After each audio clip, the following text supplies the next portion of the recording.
Welcome to the Monday Night Wars, Nitro, where we talk about the Nitro side of the Monday Night Wars. Talk about the Raw side on Thursday. You wanted to hear that? You should have stopped in then. You go back and watch it in the archives. Anyway, I'm your host, the King of Smart Style, a.k.a. the Notorious M.I.K.E., a.k.a. the Sensual Swami of the Squared Circle, a.k.a. the face the women love and the men envy, the near-fall narcissist himself, the King of Nerds. Peasants. Parents, don't let your kids watch this. Kids, sneaker watch this. I swear a lot. Make dick jokes. You'll find it's fun. So, Nitro. We had a pretty good Raw yesterday we talked about, huh? Yeah? Yeah. Seems to be the consensus around here. It's just me. So, pretty decent Raw yesterday. Nitro today.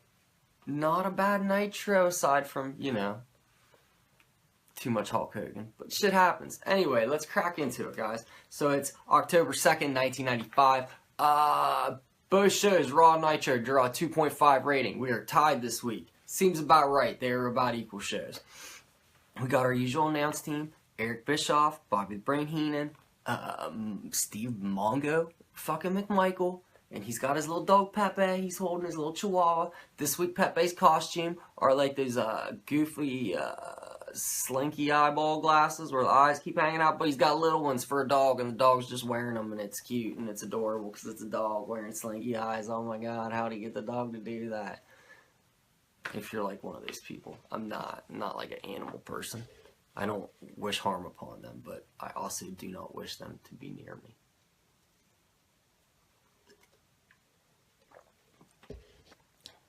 Like the Sarah McLachlan commercials make me sad, but at the same time, I don't want to take in sheltered animals into my home. I don't want to take any animals into my home. So they're talking about what's going to go on for the evening, and Flair kind of just comes up out of nowhere and interrupts and just starts like incoherently yelling about Arn Anderson. He's just up there and he gets like, takes the headset and he puts it on. He's like, "Woo, Double A! We used to dance with the kittens till the sun made love to the sea, Double A! Woo, now I'm gonna jibber jabber in your pipper piper and we're gonna take it to the snow! Woo!" That's not like word for word what he said. But what I said made about as much sense. And then there's like a point where you can't even understand what he's saying. I'm gonna come in down in the Double A, and I'm gonna take it in the woo, and then you go, my Double A, woo. And it's like a period where you could just understand Double A and woo. But you kind of get what he's saying. We got a match tonight, man. I don't appreciate you not appreciating me anymore. And I'm gonna not appreciate you in the ring, you son of a bitch. Basically. So we got our first match. It's Luger versus Macho. As you know, these guys have not been getting along as of late. Luger's put his career on the line. Just came back to WCW like 5 weeks ago. Already put his career on the line. In a weird escalation. Weird escalation. If you didn't tune in last week, there's like a weird escalation here where these two guys were having like a shouting match and they're talking about like, let's have a match. Macho's like, let's have a match. Luger's like, alright, well I got a title shot at Hogan that I'm owed. I'll put that on the line. And Savage is like, okay, cool. And Luger's like, oh, I'll do you one even better then. I'll put my career on the line. And Savage is like, okay. What? Like, because Luger doesn't know how to negotiate. He doesn't know that, like, he already one-upped him. You don't have to one-up yourself again, man. So he's been back for 5 weeks. Career's already on the line. Does anyone think he's going to lose? So the match opens with a 5 to 7 minute tie-up. It's no joke. They tie up right at the start of the match. The tie up lasts the whole time. They even are tied up. They go through the ropes to the outside and never let go. Hit the ground, stand up. We go to commercial break. We come back, they're no longer tied up. So after the 5-minute tie-up, it's actually a pretty good match. Not savage, it's a pretty good match. Not great. Emphasis on not great. Really, emphasis on not great. So towards the end, Luger gets Irish whipped into the ref. The fucking ref, he gets knocked out. Savage climbs up top. He hits the fucking elbow. Luger's out. Savage is waiting on the pin. There's no pin because the ref is out. The Giant comes down, choke slams the Giant, or Savage. Savage is fucking done. Because if you're not familiar with the Giant, we all know what a Big Show choke slam's like now. You know, where he can, barely kind of get him. He basically doesn't even choke slam anyone anymore. He does that knockout punch. But he can barely get anyone up. But this is 20 years ago when he was I think he was only 21 or something at the time. And he was just choke slamming the shit out of people. Boom! A choke slam was a devastating maneuver. It was a choke slam back then was a F5 plus an RKO now. This was the most protected, destructive maneuver of 1995. So he puts Savage down with the fucking chokeslam. He leaves. The ref wakes up. Luger picks Macho up and puts him in the torture rack. Macho's fucking out, so he's just all goofy armed, and the ref is doing the arm drop. He's out with 3. Luger wins. Okay. So after that, the announce team is discussing what had just transpired. They're like, oh my gosh, can you believe this? Oh man. Brain says, I had to stop, I paused it because I had to write this down. Pack your bags, get a motel room, put the dresser in front of the door, and hide under the bed because the Giant is in town. And even Mongo McMichael himself, the king of word fuckery, looks at this dude what the fuck, Brain? Come on, man. This is... Mongo was you can see on Mongo's face, he wanted to be hey, man, speaking nonsense is my job. Brain, you sit over there and be the heel, you son of a bitch. You wouldn't like it if I started sticking up for fucking Arn Anderson and the Giant talking shit about Hulk Hogan. No, you wouldn't. You'd be hey, stay in your lane and about talking word fuckery and nonsense. You fucking piece of shit. You can see it on Mongo's face. He was what the fuck is this dude doing? So, instead of Mongo, for the quote of the week, we got Brain with the nonsense quote of the week. The King's nonsense quote of the week. The King's nonsense Nitro quote of the week. There it is. There it is, guys. See, sometimes you gotta fucking... Brilliance doesn't just happen, guys. Sometimes you gotta, work it a little bit. You gotta fucking lube it up. Work the clip. So, after the fucking Mongo giving this dude the death stare for trying to steal his gig, Disco Inferno's music starts. And he just comes out and he's just dancing at the top of the entrance ramp. Just dancing. Just out there Disco Fever. That's the only time you'll ever see me do that. And it'll never happen again. Don't ask. Don't expect it. That's it. That's the last fucking time. I didn't even like that I just did it now. But it happened. Let's amicably move on. Don't expect it again. So he's out there doing his disco shit. And it's going on for 2 minutes. And I'm what the fuck is the point of this WCW? Please. And then some music hits, guys. Some familiar music. I know that. It's got a Spanish feel to it. Is that? And it is, guys. Holy shit, it's Eddie fucking Guerrero making his Nitro debut, interrupting Disco Inferno's bullshit dancing. He comes out, Disco's hey man, what's up? And Eddie's hey man, what's up? And Disco's nothing. Sorry. Go ahead. And Eddie Guerrero comes out. And then some more music hits. And it's amazing. It's this great music. I remembered this music immediately. This was WCW known for shitty entrance music. Great entrance music on this guy. And this entrance music hits, and I know immediately what is about to happen. And also, I know immediately what's about to happen because I've been fucking hyping it for 3 weeks. We got the fucking Nitro debut of Eddie Guerrero and Dean Malenko. One-on-one. Holy shit balls. They say this all the time on Nitro. Business is about to pick up. No, motherfuckers. Business is about to pick up. Eddie versus Dean. Oh, yes! Yes, finally! Finally something good is happening on this fucking show. And it doesn't involve fucking Hulk Hogan or some comical group of fucking villains, a Zodiac and a Man Shark and a fucking Yeti that's really a fucking mummy, and we got something great. Oh, thank you. There's no way that Hulk Hogan can ruin this, right?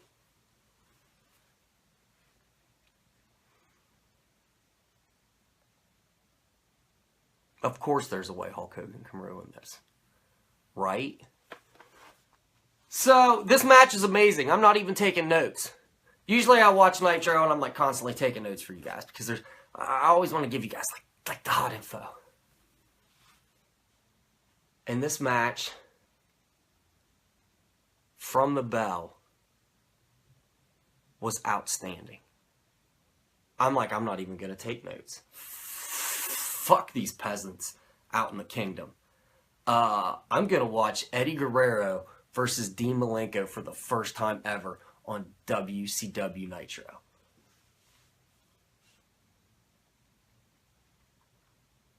The announcers, they didn't care so much, like as much as I did. They were really worried about what was going on with Hulk Hogan and his fucking neck. Unappreciative fucks. So, while they're ignoring this amazing match, I'm totally captivated. And then they're like, oh, we've just got word. The Hulk Hogan's limo has arrived. Okay. Well, you guys keep talking about that. Dean Malenko and Eddie Guerrero right here. I'm going to watch. Oh. We're going to cut away to Hogan arriving, which they go split screen. WCW split screen. Okay, like, let's say that this screen here is the screen that Nitro is playing on. And the whole screen has a match. When they go split screen, they don't go, I can't even do it. Like, their shit would be like, instead of going like right down the middle, like WWE does, or like any normal person would for split screen, they cut it right down here, and then your split screens are like over on these sides. And up here is just a big Nitro logo. So you really only get like a quarter of the screen is fucking dedicated to the match. But okay, man. I can still watch this. And then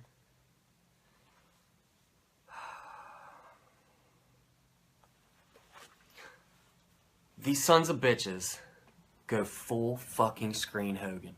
Cut clean away from the greatest match thus. I've watched every Nitro match up to this point. And up to this point, this is the best match that has ever, by far, ever been on fucking Nitro. And they cut away from it to see Hogan and fucking Jimmy Hart backstage, where Hogan's like, oh, I'm here, brother. And Jimmy Hart's like, no, Hulkster, you got the bad neck, man. You don't want to go out there and get your neck hurt again, man. This is your life. Think about your life. Think about your kids and your family. And Hogan's like, look, you're either with me or you're against me. Now, are you fucking with me or are you fucking against me? Jimmy's like, oh, no, Hulkster, you know I got your back, man. You know I always got your back. I'm your best pal. I'm your little buddy. I always got your back, man. Come on, man. Let's just go.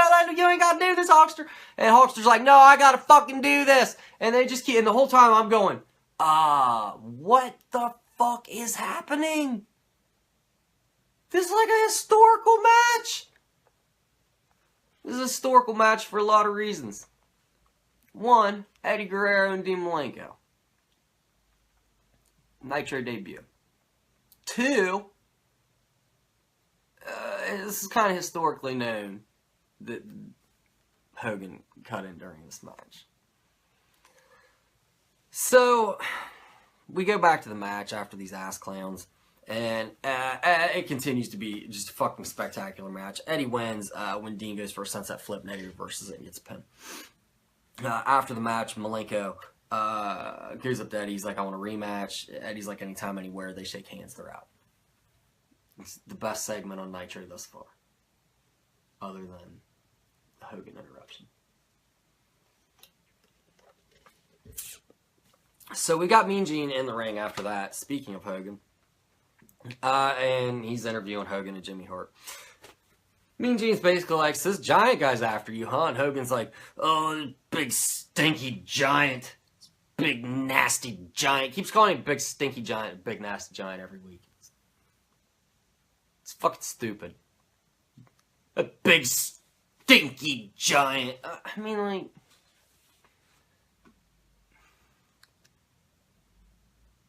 No one in the Dungeon of Doom looks like they smell great. But, like, you know, like better put-downs. So he's like, look, I met with a fan yesterday, this little...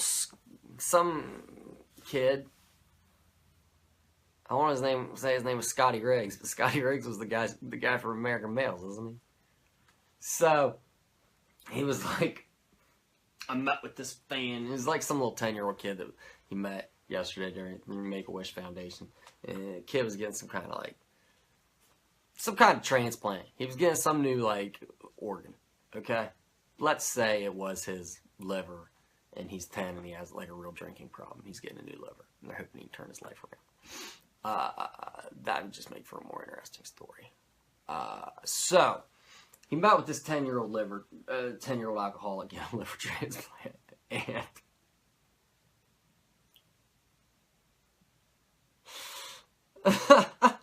Just the absurdity of can you imagine a 10-year-old just like a 10-year-old that has that massive of a drinking problem? I know it's not funny, but it's fucking hilarious.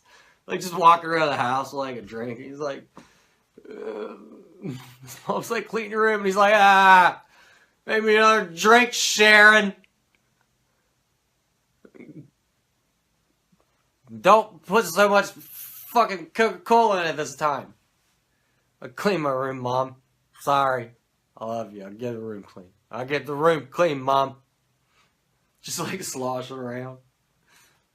Hey. I'm laying in bed. Sick. Don't let this happen to you. What the just a 10-year-old alcoholic. Man, it's just an absurd fucking thing. I don't even know why I said that, but I'm glad I did that. So anyway, Hogan met with this 10-year-old alcoholic. He was also a chain smoker. He's got a 4-pack a day problem. He's just sitting there it. It was the 90s. You could smoke everywhere. Kids just laying in bed Hogan. Hogan says this kid told him to go out there and win. You gotta fight for your hopes and your dreams, and you just gotta go out there and win. Can you imagine this kid just lived a rough life, Hulkster. Developed alcoholism at the age of 4. Liver's totally shot by 10. I quit these smokes next, but I have something to keep me calm. Get the shakes because I'm going through the withdrawals and I gotta get this liver transplant. You gotta go out there and you gotta fight for what you believe in your hopes and dreams, Hulkster. This is okay. So, that's where we're gonna picture. Just this, 10-year-old Nicolas Cage. Think Nicolas Cage from Leaving Las Vegas, except as played by a 10-year-old. Which is awesome. So, Hulkster's 10-year-old Nicolas Cage fan was you gotta go out there. So, Hogan's I'm here for revenge, Giant. Regardless of the fact that we've got a match scheduled for less than a month away, where we're going to have, I shit you not, this is how it's being described. I shit you not. This is not made up at all. I know sometimes I make things up and I just tell you guys shit. This is not made up because you don't have to make shit up on Nitro. I've never one time embellished anything on Nitro. They're having a monster truck sumo fight. I'm going to take a drink of coffee. Take it in. monster truck sumo fight. Try and picture it in your head. I want you to get a picture of it in your head while I drink this.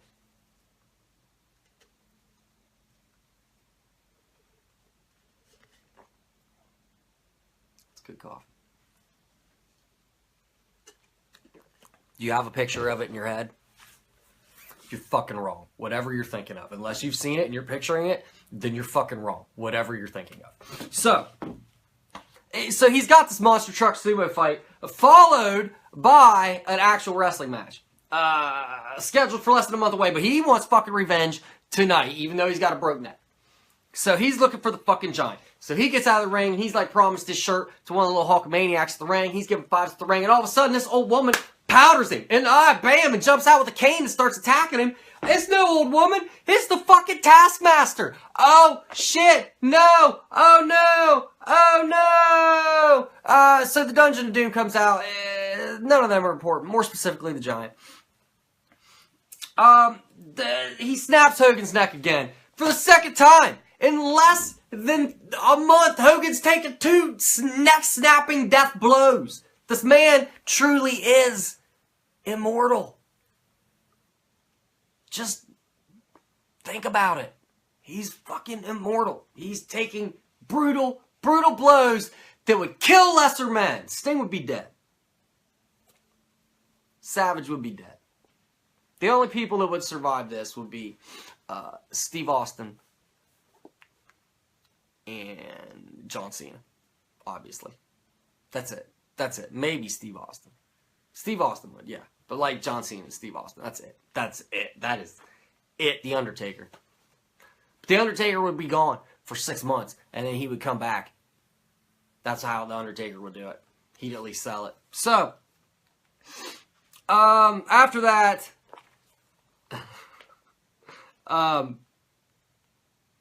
Taskmaster, they start to shave Hogan's mustache. They shave it into a Hitler.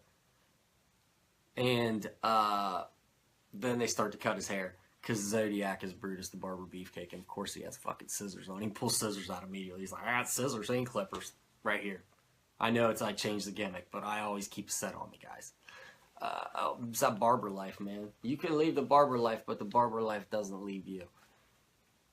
So I've heard. I'm having a fucking great day today, guys. Like, this is like I'm really enjoying this show today. I hope you guys are too. This Nitro was hilarious. I am enjoying talking about it, and I hope you guys are enjoying listening to me talk about it. And whoever the 2 viewers have been that stopped in, thank you. But you know what? I'd fucking talk about this by myself in my room like this. Even if no one was viewing it ever. On our old place, the Low Spot, I was getting like 200 views a week. Minimum. Then we started over. And it's a lower number. Sometimes it's a very low number. But you know what? I don't even care. I love talking about wrestling. Even if just like the other 2 guys in Near Full Network were the only people watching this, I'd still do it. So like, to my 2 viewers, thank you. Appreciate that, guys. Even though you're no longer still watching. So they start fucking cutting his hair and shaving his mustache. And then, down to make the save, we have the American males. Okay. So they're instantly dispatched with choke slams. Then down come the Nasty Boys, instantly dispatched with choke slams. So, you know, we really had top stars coming out to help out Hogan. After that, we've got our main event, which is Arn Anderson versus Flair. This is a pretty good fucking match that was totally ignored by the announce team because all they wanted to do was talk about Hogan and if Hogan was dead or if Hogan was alive or what the fuck was going on with Hogan or Hogan or Hogan or Hogan. I wonder what Hogan fucks like. Now we all know. We've all seen it. This was maybe the most underrated match in Arn Anderson and Ric Flair's careers. Both their careers. It's too bad that the announce team didn't care enough about it. Towards the end, so it's kind of wonky. Flair had Arn in the figure 4. Had him in it for a couple minutes. Pillman runs down. He climbs the top rope. The ref just kind of like rings for the bell, and they never say if like Arn submitted or if it was DQ, but it appeared it's probably more like a submission. And then like once Arn saw Pillman, he just fucking gave up, like fuck it, and then let Pillman jump off the top rope. So after that, Flair catches a beat down, like a harsh one, like a fucking harsh beat down, and it was almost like Pillman and Arn just got tired of beating up on him, and we're just like, okay, cool, we just left. They go to commercial, and then they come back for like 30 seconds just to tell us that it's like a minute or two, to tell us that Flair's requested a cage match next week against Arn. All right, cool, man. These two guys, like both their matches have been pretty good. I'm looking forward to a third. Fuck it. And there's a bunch of other bullshit matches. Sting versus someone. Oh, Sabu versus Mr. J.L., who is actually Jerry Lynn. So that would probably be pretty good. Anyway, that's all I got for today, guys. Here at the Near Fall Network, we got a lot of things going on, if you don't know. Monday, we got the High Fiving Party with our own High Fiving a Motherfucker. Tune in and watch that. He talks all things Raw. It's right after Raw. He talks all things Raw. Tuesday, I basically do the same thing for SmackDown. I just do it like prettier. Wednesday, we have nothing yet.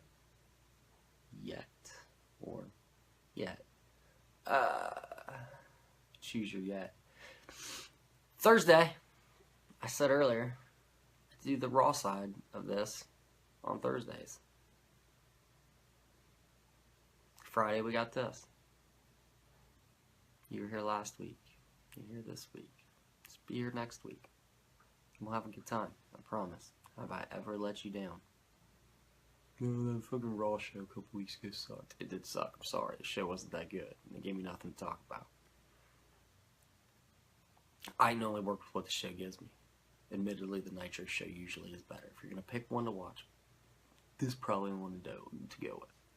Saturday, my favorite wrestling podcast. And I listen to a lot of wrestling podcasts. Drive By with our very own Shooter. Drive By with Shooter. By our very own Shooter. And of course, he's got his Keeping It Classy videos coming at you. We got a lot of stuff going on, guys, and it's all entertaining and fun. Tell your friends. Bring it up to your wife while making love. Just be like, oh, baby, you know what we should do? She's like, what, honey?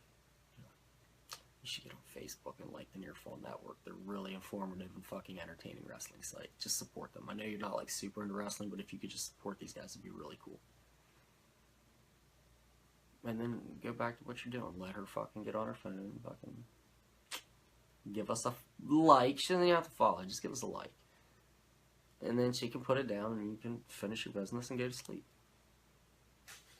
That's exactly how you should bring it up. That won't work out terrible for you at all. I bet that definitely still ends with you coming. No way at all that goes poorly for you.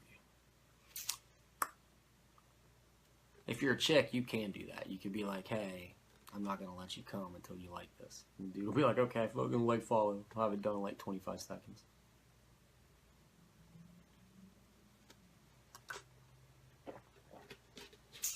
Women, you could low-key get a man to sign a contract giving away anything in the world if you fucking had him sign it 10 seconds before he was about to come.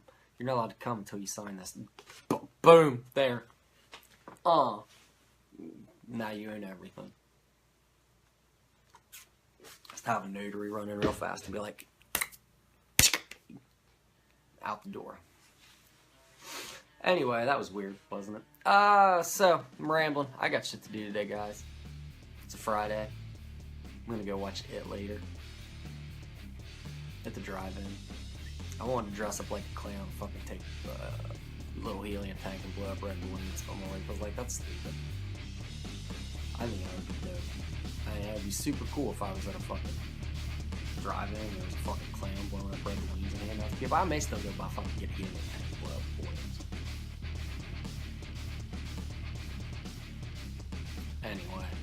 Like I say at the end of these every time, I love you guys. Have a good week. Thanks for stopping.